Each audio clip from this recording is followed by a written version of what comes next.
to Hans for fantastic organisation of this meeting. So today I want to whip through, in the time that I've got, and I'll explain what the meaning of sense and susceptibility is in a second. So what I want to do, is infer epidemiological, is talk about really inferring epidemiological dynamics from incidence time series. I want to use that as a platform. I want to start really going from where we were in the meeting 20 years ago through to now. And as has been said before in the great talks up to now, it's impossible to cover all the ground in one talk. So I'm going to focus, it won't surprise you, on immunizing childhood infections, but there's a ton of great work that I'm missing out there. I want to talk about open problems and other data sources, and that will really segue into Jess's talk. And in particular, I want to utter a cri de coeur, hence susceptibility, about the power of serology for inference and risk assessment. And that's something we knew 20 years ago, but that we really need to revisit, I think. So a few slides on the past, 1993 and all that. Personal obsessions at the time were Ben Balker and I were very interested in age structure and so-called realistic age-structured models for measles, building on fantastic work by Fein and Clarkson, Anderson and May, and especially Dieter Schenzler and Klaus Dietz, trying to match up just by least squares trajectory matching. I'm horrified to say now. Erin has gone into a fetal position as I mentioned those words. But it worked pretty well, actually. And we were interested in seasonal forcing and chaos, and my extent of spatial analysis was to make movies, essentially, which I will not show in this talk. So since then, we and other people have done descriptive analyses of non-stationarity. This is a wavelet analysis for measles in New York, for example, and based on that, though there are some interesting things about some of the North American data sets, certainly for the UK data, those changes in cyclicity, there was a ton of interest sparked by Bill Schaefer on measles and chaos, which I think was an incredibly stimulating time. A lot of us very then miserably stepped through, and I think at that time showed that we could describe what we saw in terms of limit cycles perturbed by things like slow demographic variations. So that was kind of slightly disappointing because the chaos thing was great, but that's where we were at the time. There was a ton of early work on comparative dynamics. Great to have Pedro Hani and Matt Keeling in the room, and there'd been some strain work, and then even early work of PED showed that ecological interference, even unrelated pathogens, could interfere with each other, potentially via the susceptible pool. There was a ton of work, and I'd single out David Earn here on dynamic transitions and host demography, systematizing, and I haven't got time to go through any details here, systematizing our understanding of how demography fed through to the dynamics, annual dynamics at high birth rates, for example, classical work of Angela McLean, and a ton of work on stochastic dynamics and clarifying persistence. And I don't agree, with great respect, with Dennis. The critical community size question has not gone away. I still think there's a lot to understand there. And then state-space models. Simon has done a beautiful work in describing this, and it's great to shout out for Erin King and Ed Ionides, who've kind of revolutionized this area, I think. But state-space models, where we have a model for the infection process, for the topping up of susceptibles, and for the observation process. And the process can capture, this is pretty out of sample, it's step ahead fits of just a crude time series SIR model. And Ottar Bjornstad will go through the deep philosophical and historical underpinnings of this and analogies to theoretical ecology and so on in his talk. But you can do pretty well for measles. It's often harder for other things, but you can do pretty well for measles in explaining the long-term dynamics in terms of the baby boom, for example, which caused more annual dynamics. So that was all done then. That was great. But then along comes Matt Ferrari, and you look at measles in Niger, where indeed the birth rate is very high, but the dynamics are extremely irregular, so the model's different from the data, so the model is wrong, okay? And and there we can deduce, and I won't go through the details here because this is all published. It's something like complex dynamics with fade-outs. So it isn't simple deterministic chaos, but so we then turned, or I then turned on a sixpence, you know, the king of bullshit, and said, well, in fact, measles can be chaotic if the forcing is high enough, and indeed, you know, that was implicit in Bill Schaefer's stuff. So it's a kind of wonderful segue back around, actually, in terms of the history of this stuff. But there are many other complications. What I call shadows on the wall. If there's strain dynamics and other things underlying what you see, and Tiff Burgich will talk about that later on, and lots of stuff about measurement complexities. As ever, and it's always worth saying this, and Simon's beautiful work underlines this, I think, that superb work on school closure. A great reason that worked was the data gave you the right signal, I think, and you had the right measurements. And signal to noise is so important. But methods detect nonlinear epidemic dynamics surprisingly often. Not going to go into details here, but a lot of us are now interested, and thank goodness, because it's been underworked on, in the dynamics of typhoid. This is deaths in US cities. Even though it's incredibly crude data, there are interesting density-dependent signatures there. An example of inference for a more complex infection, someone who couldn't be here, but I just love this work, really, because I wish I'd thought of this idea. And this is work of Ginny Pitzer, and this is it sounds like a terrible candidate for looking for simple dynamical patterns, because rotavirus is intensely transmissible. Everyone in this room probably had it several times before they were age of 1. Vaccines are now being introduced. We need to understand this. Still a big killer in developing countries. It's very, very imperfectly immunizing. So there are several waves of SIR dynamics, even in the simplest models. There's a lot of strain structure and so on, though there are lots of nice data about the infection probability from heterologous and homologous infections. So Ginny started off with a conundrum, which was, and the three colors here, the white colors are not a new American political party here. It's because the data weren't available. But early on, up to 97 there, for example, and Cecile Vibu was very strongly involved in this work, then the timing of rotavirus epidemics, there was a curious wave every year moving from west to east, very annual epidemics, and that stopped in 2000, 2006. Now, the insight from measles should have been that birth rate variations across this spatial climb could do that if we just put aside the coupling ideas for the moment. I didn't think of that at all because it's so imperfectly immunizing. Fortunately, Ginny did, and here's the pattern of birth rates, and it was exactly that. The birth rates were higher in the West earlier on, and then things have evened out somewhat after that. So just to cut a long story short, and again, this is published, Ginny and a lot of other people in the room have done great work since on rotavirus. Then if you look at the pre-epidemic patterns, and then the early years, the pre-vaccination, I beg your pardon, patterns, and then the early years of vaccination, the epidemics lagged, which is a kind of strong signature. There's something nonlinear happening there. And the models capture that pretty well. And they also show, more broadly, echoing Ira's talk, that there's a strong, there would be the direct effect of the vaccine coverage against relative prevalence of infection. There's significant evidence of herd immunity, probably because the vaccine simulates the primary infection, and that means these extremely violent epidemics exhaust susceptibles so that there's some herd immunity. Another prediction that Ginny made, and this is pretty much an out-of-sample prediction, as was what we've just seen, there wasn't much model fitting here except some efficacy information, was that the model predicted, a few years ago, biennial dynamics, and excitingly, we're beginning to see changes in shape, and we're beginning to see the echoes of that. So that's going to be a very interesting out-of-sample story, though, of course, we should now redo the prediction because it depends what vaccine uptake does later on. Spatial inference is a very tough one. I think this is very difficult, as Simon says. I think a lot of work needs to be done here. Data limitation is the key thing. You've got to have the right data. I think the leader here has been Cecile Vibu, again in the audience, and there's been very nice work. A lot of us have worked on gravity models before. There's been some very nice work by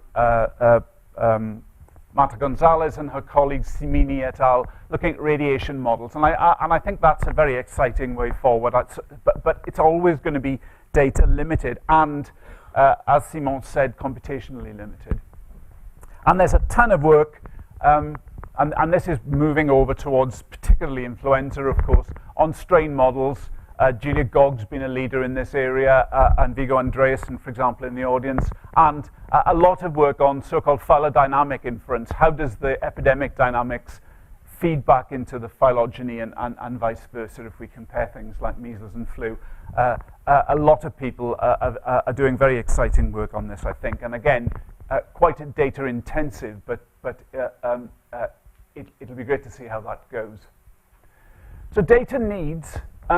We badly need to understand the dynamics of local host population density. The veterinary people have a better handle on this, I think, but this needs to be done in the human area. Nita Bhatti's very nice recent work on night lights, for example, is a new way to get at that in some contexts. And Jess will give an exciting example of using new data sets to attack very applied problems in her talk.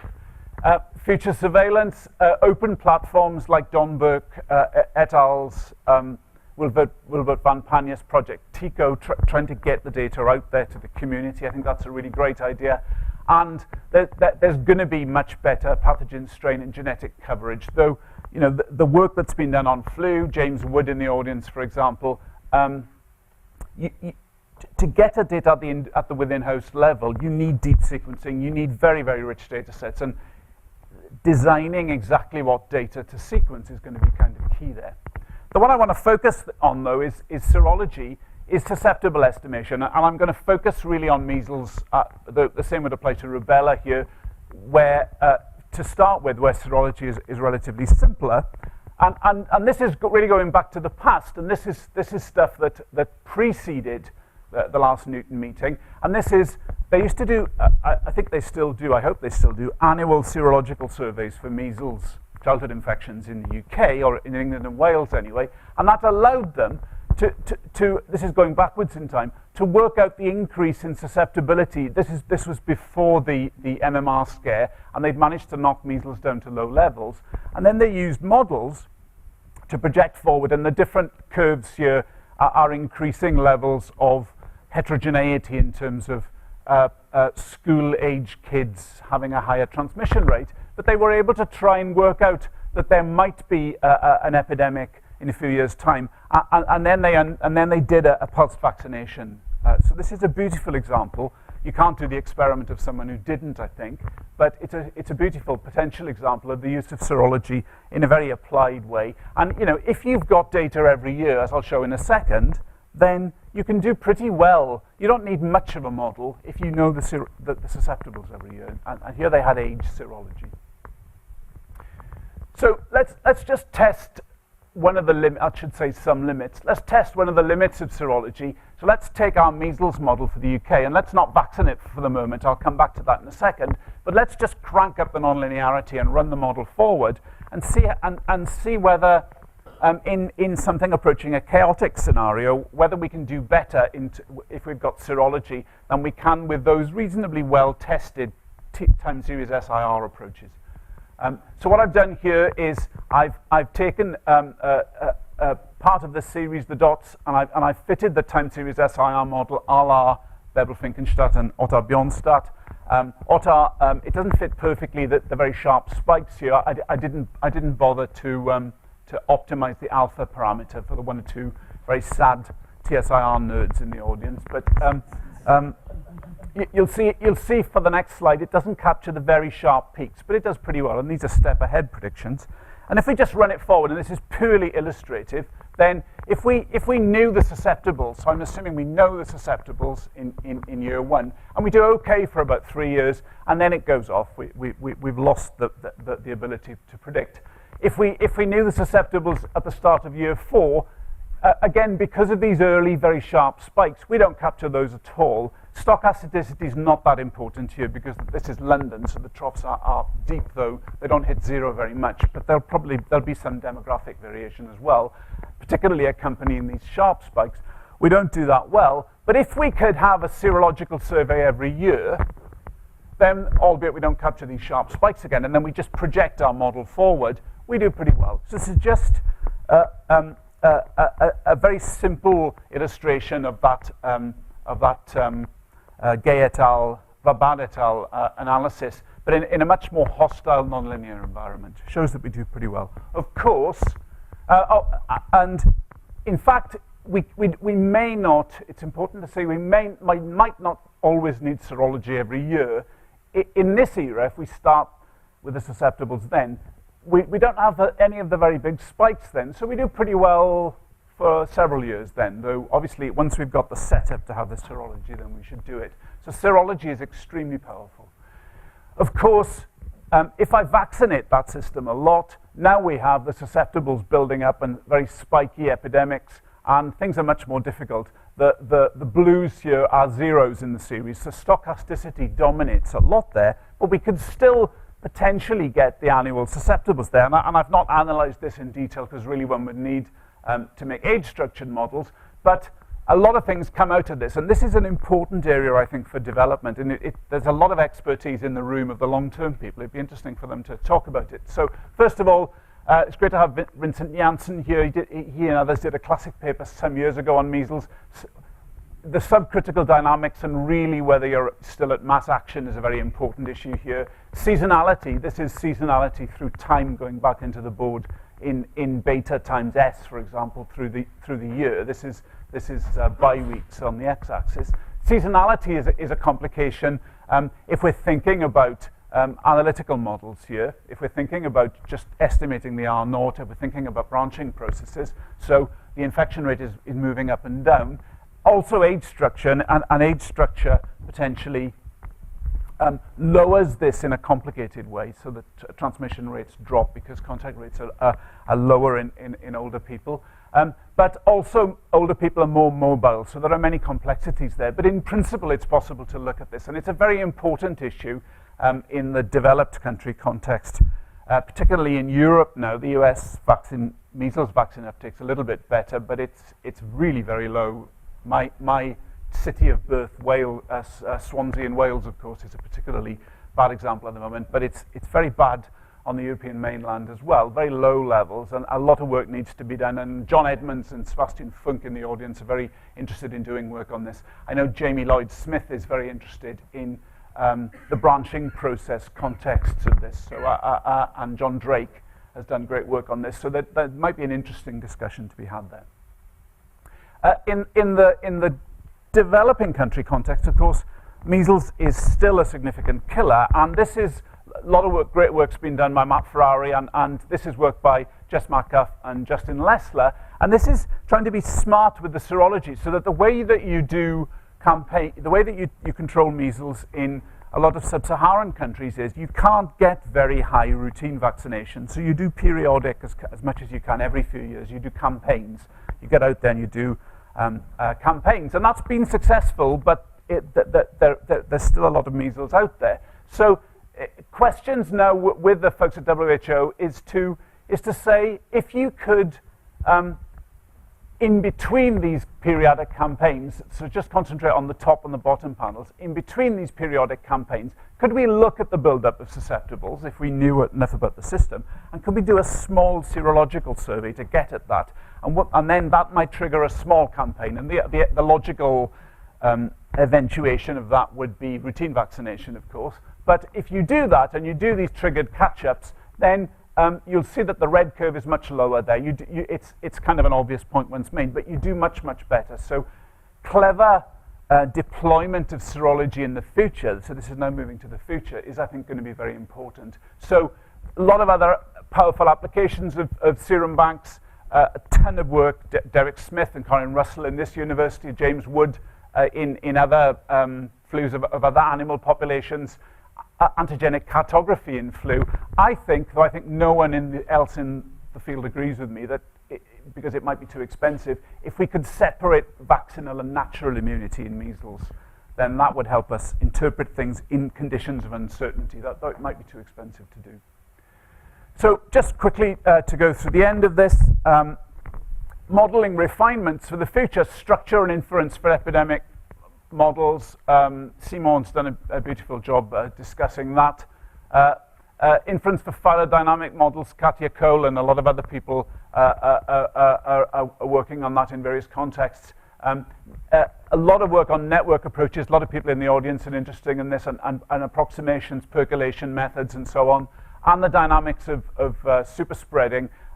A big step there, I think, was Jamie Lloyd-Smith's paper a few years ago, which was a kind of data-based synoptic look at super spreading. And there's got to be a lot more to do with that, particularly perhaps in these subcritical and highly vaccinated populations and for emerging infections. And we'll hear more about this later on, and from a few people, I think, the more availability there is for model design, sharing, and inference, the better. I think a big development has been what I call case law. A big development compared to 20 years ago is that we now have good, well-founded, often data-based models for a ton more infections than we did. We could all give a long list. And because epidemics are so complex and nonlinear, you have to have this kind of case law because it's difficult to generalize otherwise. So we need to really extend that case law, but of course, and what underlines that and funding mechanisms and the various networks that are out there now, like the Rapid Network or the MIDAS network, a big and growing community, and the US is catching up in that area now, I think, allows much more development along these lines, given funding, of course. And then finally, model refinements. Fitting of spatial models is a particular gap. To echo Simon, mathematical methods for model nesting and comparison is kind of formidable, but a deep problem, that I think, and there's a limit to what you can do, but it's a great thing for the smart people to think about. And then John Edmonds, a lot of other people in the room, very interesting cross-disciplinary refinements to social science, economics, logistics. There's a long, great history of within-host dynamics, cross-scale dynamics, that it's talked about a lot, but it's really tough unless you've got cross-scale data, I think. And then, just to end quickly on one thing, as an aside, very opinionated aside, on weather and climate models. There's again been beautiful work, Aaron and Mercedes Pasquale's work on cholera, for example, a ton of stuff, a lot of work on influenza by people in this audience and so on the impact of weather and climate. This is just a picture, details don't matter, of some work by my colleague Nicole Baster in Princeton, and she just at random, over a coffee machine, met someone at the Geophysical Fluid Dynamics lab who was a postdoc, and they make one of the big weather climate models. And she's very interested in meningitis and dust, therefore in the Sahel, and they make a new generation of dust models, okay? So there's very interesting possibilities, I think, for future work as one of the examples of great stuff to look at, you know, pushing still further forward, talking to those people about weather and climate, and they're of course very interesting about model comparison as well. Just the last slide, at the end of this great postdoc, Russian lady who gave us a little talk on this, at the end she just showed this, and this is not an epidemiological picture, this is 4,000, this is put out by the US government, by NOAA. This is 4,000 odd floating sensors, which every few minutes report back temperature, pressure, and so on. It didn't cost much to do this. Now, why, you know, we'd have them on land, of course, but why can't, and this is going to revolutionize weather prediction, for example, in the short term when they bring it on stream. Why can't we do this for infectious disease? You know, I think serum banks, I think, you know, this is really a time to push for that sort of stuff, because with things like serological data to go with everything else, we could do much better than we do. Okay, thank you. Over to Jess.